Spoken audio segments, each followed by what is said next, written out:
Uyingizda bunda quvvat sho'rpisi etib baqqanmiz, atiyaz mezgili quvvat to'liqlashning eng yaxshi mezgili. Bolalarning o'sib yetilishga alayda yordam berdi.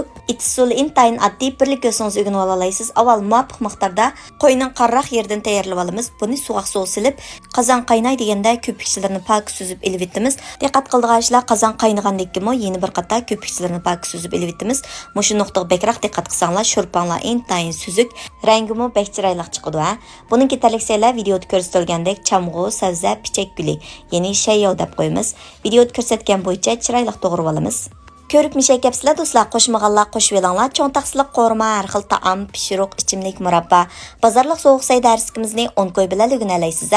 Dars tizimlatmoqchi bo'lsangiz, Undidar Nazi 7733 ekran studio numeri shu. Piyaz bilan zanjivilni videoda ko'rsatgan bo'yicha to'g'rab tayyorlab olamiz. Pomidorni ushoq chanib olamiz. Endi bularni qozon silib bir ishkilashtirib o'tgandan keyin go'shtni yumshoq pishiradigan shov qo'yishang, ya'ni cho'ng zir deb qo'yamiz. Go'shtning g'ayri purqini yo'qitib, tam kirgizdi, muvofiq miqdorda silib etamiz. Xushbiroq yupurmoqdimi bir tal silib etamiz. Kovachindan 5-10 tal silvasak, tam intayin tamlik mizlik pishidi. Endi buni bo'sh o'tda taxminan 30 minutdan 40 minut atrofida dumlab pishirib olsanglar bo'ldi. Endi bir tal jurkonlarni aymay besib, inkas rayini haqsiz gulronlarni avatib, meni rag'batlantirishni unutib qolmanglar. Ko'rib qochib ketganlarni chidamas deymizmi do'stlar? 40 minutdan keyin go'shtlarimiz so'ngaklaridan ajrab ketgandek shunchalik yumshoq pishib ketibdi. Endi buni chiroyli qachimizga usib, buning ustiga chilan alqat silib iste'mol qilsak bo'ldi. Oziqlik qiymati intay yuqori bo'lgan quvvat sho'rpimiz tayyor bo'ldi. O'rganib oldingizmi? Qiynamsizmi deb sinab beqing.